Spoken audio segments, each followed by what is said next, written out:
El tema a presentar es hidratos de carbono. Por definición, los hidratos de carbono son aquellas moléculas orgánicas que son abundantes tanto en la Tierra como en todas las células que existen en los organismos vivos, y principalmente es un componente mayoritario en plantas y árboles. Aquí lo que nos interesa, pues en este caso, son las plantas. En la materia de farmacognosia, principalmente van a estar conformados por carbono, hidrógeno y oxígeno.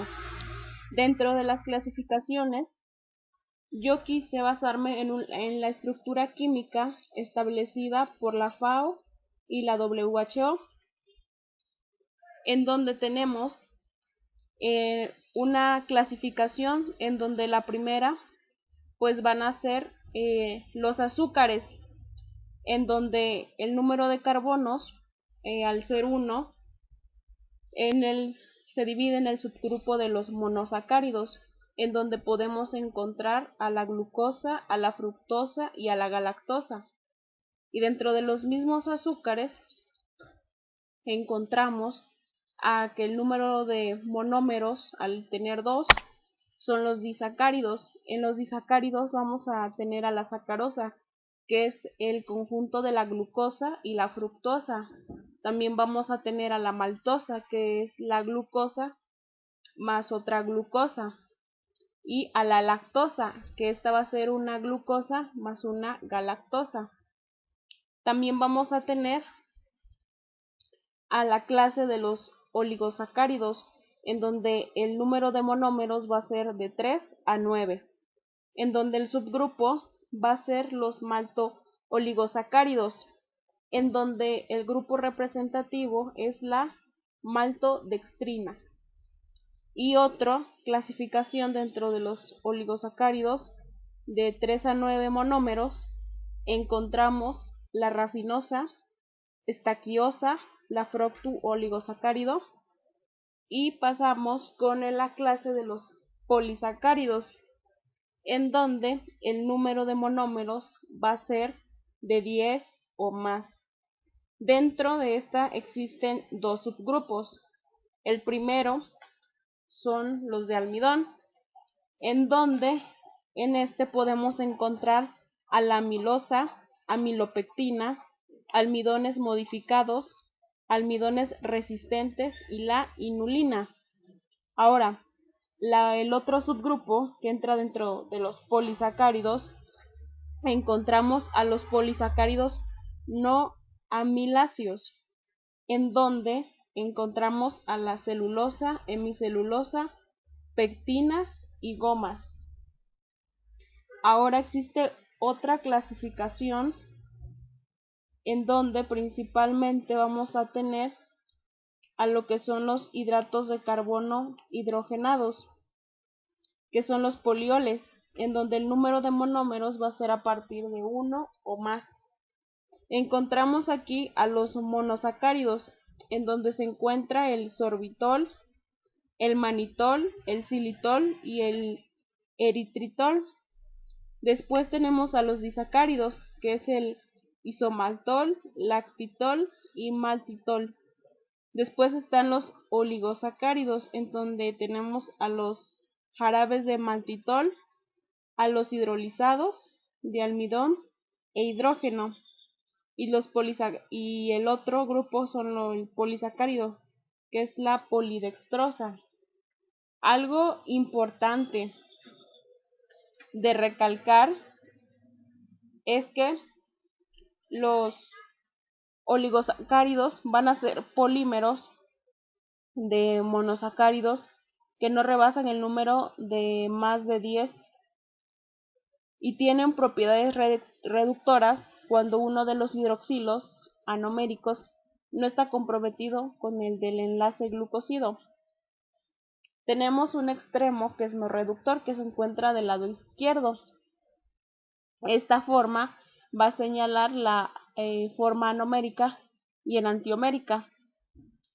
También los átomos entre los cuales van a estar conformados los enlaces glucosídicos indican números entre paréntesis, en donde primero pues tienes que escribir el carbón en la parte izquierda y después el carbono del residuo de la parte derecha. Y aquí pues un ejemplo de estos pues es la sacarosa, la maltosa y la lactosa.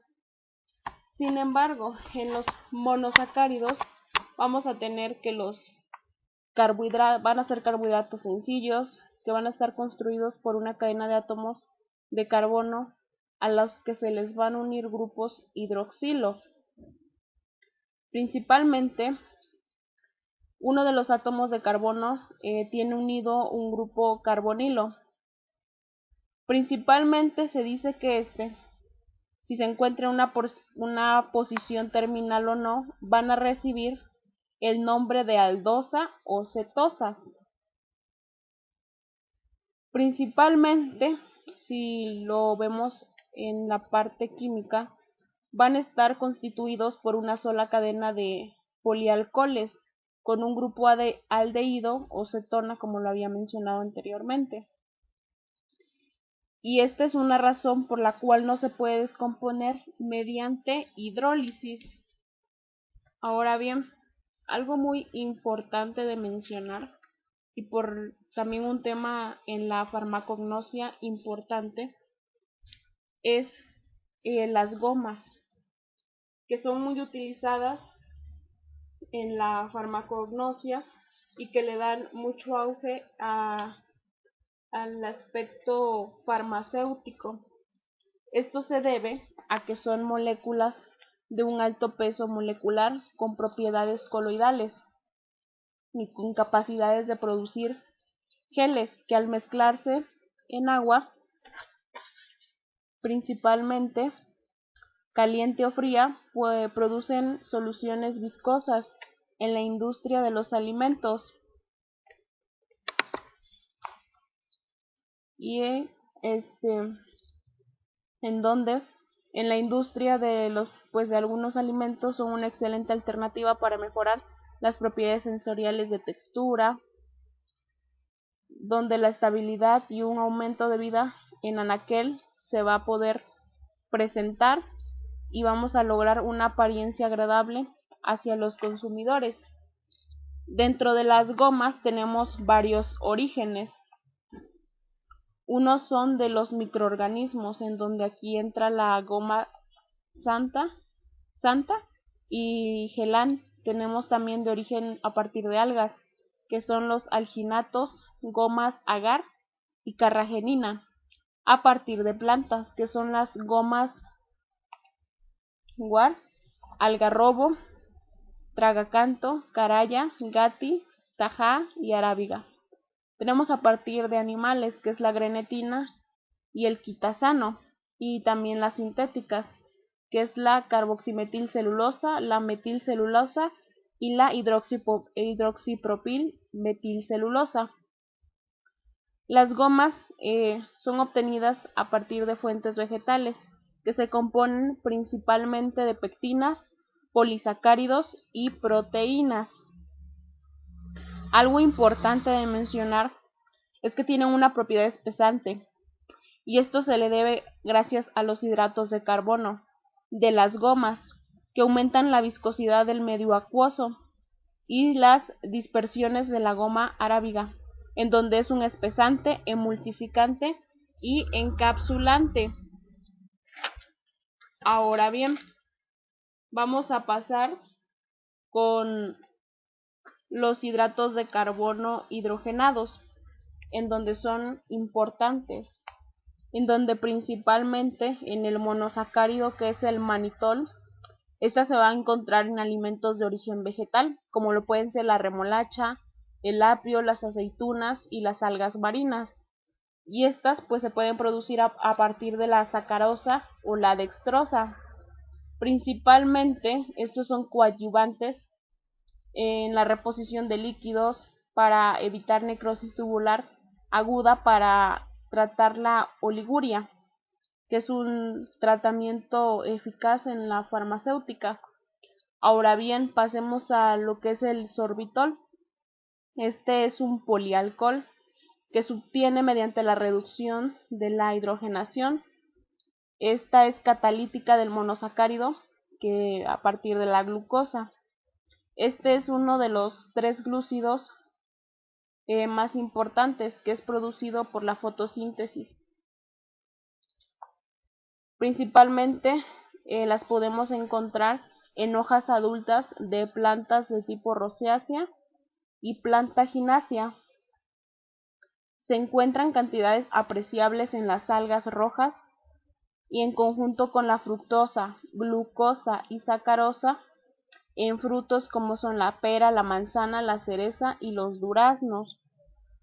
Otro es el xilitol, en donde este es un polialcohol conformado de 5 carbonos, en donde la reducción del azúcar silosa se da mediante la hidrogenación catalítica. Se obtiene comercialmente por hidrólisis de la hemicelulosa de la madera de abedul. Se presenta naturalmente en frutos y vegetales. Esta está probada en alimentos, en productos farmacéuticos y productos para la salud bucal. Si nosotros hacemos un análisis de toda la clasificación, podemos decir que principalmente este tipo de hidratos de carbono en la materia de farmacognosia la podemos encontrar en plantas, en frutas, en algunos microorganismos o en algunos productos de origen animal, en donde es importante el conocimiento de las plantas, ya que en ellas podemos encontrar hidratos de carbono, en donde a partir de la hidrogenación podemos obtenerlas dentro de las propiedades ciertos azúcares físico-químicas, pues podemos crear productos que son cristalinas, que en nuestro caso no reductoras, de gran interés, son productos alto punto farmacéuticos. Son estables al color, a los ácidos y a la alcalasis. Son polares, son muy poco o nada volátiles. Por decir, los carbohidratos de peso molecular bajo o medio, que pueden ser los monosacáridos o los oligosacáridos, van a ser muy solubles en agua, en alcoholes y en disolventes polares. Sin embargo, los polisacáridos pues son menos solubles. Como un ejemplo de este puede ser la celulosa. Esta es insoluble en agua, entonces tenemos que encontrar otro tipo de material en donde pues sea soluble. Ahora bien, dentro de las propiedades biológicas tenemos que es energética, ahorran proteínas y forman parte de los tejidos de las células. Para obtener nosotros estos hidratos de carbono, pues los tenemos que hacer mediante la extracción, en donde existen 5 tipos de extracciones, en donde una es la extracción sólido-líquido, la otra es extracción de fluidos supercríticos, extracción de líquidos presurizados, extracción asistida por microondas y la otra es la extracción con ultrasonidos. Hablaremos de la extracción sólido-líquido. Principalmente es una agitación mecánica o también la aplicación de ultrasonidos. Principalmente este proceso se debe repetir sucesivamente hasta el agotamiento del compuesto de interés en la matriz original. Las temperaturas van a oscilar entre el ambiental hasta un punto de ebullición a diferentes disolventes extractantes o mezclas de los mismos, como puede ser el agua, el etanol o metanol o mezclas de los mismos. Se va a llegar a presentar que en ciertas ocasiones se van a emplear dichos disolventes ligeramente acidulos, como es el hidróxido de calcio, o hidróxido de cloro, en concentraciones de 0.1 a 0.5, en donde principalmente la eliminación de grasas u otros constituyentes apolares de los alimentos se pueden realizar mediante lavados con éter de petróleo, diclorometano o heptano, dependiendo el propósito de la extracción, si es solo analítico o si es para un posterior uso en la industria alimentaria. Dentro de los inconvenientes de este tipo de extracción sólido-líquido podemos encontrar que tiene un elevado consumo de disolventes, entonces se puede decir que es de un elevado costo. Entonces va a tener que conllevar una elevada calidad y entonces los procesos de extracción van a ser largos. Ahora bien, hablaremos de la extracción de los líquidos presurizados. Principalmente va a estar empaquetada en una célula de extracción metálica, va a estar extraída con disolventes orgánicos o inorgánicos. Las temperaturas va a ser desde una temperatura ambiental o hasta los 200 grados centígrados. Vamos a tener presiones elevadas de 4 a 20. ¿Qué significa esto? Que va a haber un aumento de la velocidad de difusión y vamos a tener una solubilidad del analito y transferencia de masa.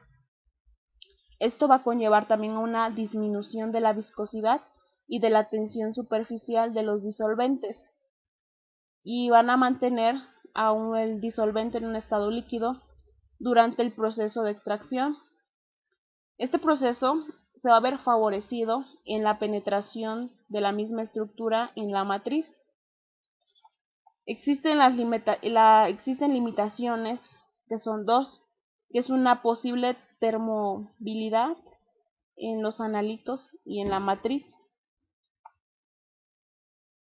Aquí podemos observar un esquema de la extracción de los líquidos presurizados. Vamos a tener el depósito de un disolvente que va a estar conectado a una bomba de alta presión. Esta bomba es encargada de bombear el disolvente hacia la celda de extracción. Vamos a contar con las válvulas. Estas válvulas nos van a permitir ajustar la presión en los distintos puntos del sistema a la salida de la celda de extracción, en donde ésta va a disponer de un vial colector para recoger el extracto resultante una vez despresurizado. Vamos a tener un dispositivo refrigerante, en donde este dispositivo refrigerante va a reducir la temperatura del eluyente a la salida de la celda de extracción. Tenemos que tener un circuito de nitrógeno, esto con la finalidad de purgar la celda y las líneas una vez finalizada la extracción o con la finalidad de secar la muestra. Vamos a tener un bucle. Este bucle es previo a la celda de extracción. Esto nos va a ayudar al calentamiento del disolvente cuando sea necesario alcanzar temperaturas de extracción elevada. Vamos a tener un elemento de seguridad en donde va a ser una membrana que va a romper en caso de una supresión en la celda. Nosotros, al elevar la temperatura, vamos a tener un cambio constante en la dieléctrica del agua, que va a permitir la extracción de compuestos que no podrían ser extraídos a una presión atmosférica, con disolventes apolares y que están fuertemente retenidos en la matriz. Principalmente la extracción de extractos enriquecidos en aminoazúcares a partir de hojas de borena y también en los polisacáridos, en la clasificación del almidón, en donde vamos a encontrar el componente de la inulina, en donde esta extracción es muy buena en esos casos. Ahora tenemos la extracción asistida por microondas. Este es un tipo de radiación electromagnética no ionizante con una frecuencia de entre 30 a 300. Vamos a tener una migración electroforética de los iones siguiendo un campo eléctrico producido por microondas. La dirección de los iones van a cambiar tantas veces lo haga el signo del campo. Va a haber una resistencia del medio hacia la migración, en donde puede provocar colisiones entre moléculas y en donde esto va a llevar a que nos dé una temperatura elevada, a lo que nosotros le llamamos calor. Vamos a tener que la conducción iónica y de rotación de dipolos van a ocurrir de manera simultánea, en donde van a resultar una transformación de energía de microondas en energía térmica y en el calentamiento casi inmediato de la muestra. En el proceso primero vamos a tener al microondas, después vamos a tener a las muestras disueltas o sólidas. Vamos a tener una energía absorbida de manera directa y uniforme por el medio en el que están embebidas las moléculas. Después de ahí va a suceder el proceso de calentamiento, en donde va a pasar de dos maneras. El primero va a ser el calentamiento en paredes del recipiente, para después pasar a un calor transferido de la muestra. Existen dos tipos de microondas. Uno es en un recipiente abierto, en donde la temperatura máxima de operación es el punto de ebullición del disolvente a presión atmosférica, y el otro son los sistemas de recipiente cerrado, en donde las temperaturas son por encima del punto de ebullición del disolvente sin evaporación. Aquí principalmente tenemos que esta extracción se da en los polisacáridos con gran variedad de estructuras, como lo pueden ser las pectinas de fruta y los hidratos de carbono de bajo peso molecular.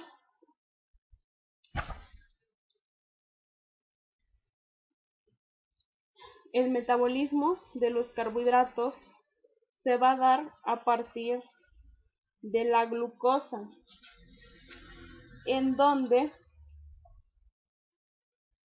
este va a ser pues el combustible de muchas células, y la glucosa pues está conformado por 6 carbonos, y también pues es un que va a tener en su estructura un aldehído, entonces va a ser una aldohexosa.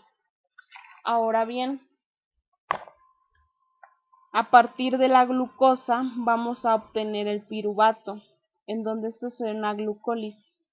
Dentro de esta glucólisis va a suceder una oxidación de moléculas de glucosa de los 6 carbonos para obtener 2 moléculas de piruvato con 3 carbonos. A partir del carbohidrato, si tenemos presencia de oxígeno, vamos a tener la existencia de acetilcoenzima A. Sin embargo, si tenemos la ausencia de oxígeno, vamos a tener al lactato.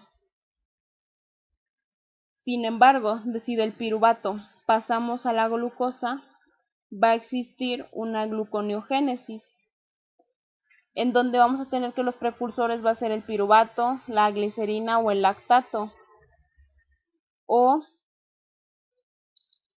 pérdidas de aminoácidos. Principalmente esto sucede en el hígado. Sin embargo, si tenemos elevadas cantidades de glucosa, esto se da un almacenamiento de glucosa en glucógeno mediante la gluconeogénesis, en donde el glucógeno puede provenir del lactato o de la alanina directamente. Este glucógeno va a estar almacenado en los adipocitos, y una vez que sean requeridos para la obtención de energía a partir de la glucosa, pues se va a dar el glucógeno, en donde va a pasar el proceso de glucogenólisis, que es la lisis de la glucosa, del glucógeno a glucosa, y entra a la célula y pues va a generar energía.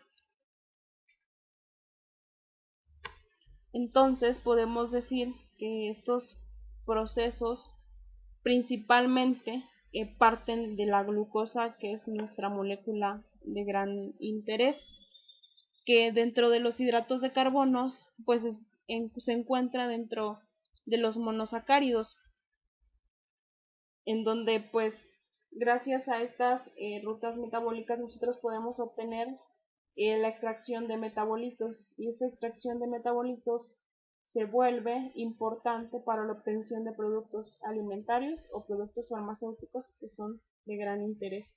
Y esto sería todo. Gracias.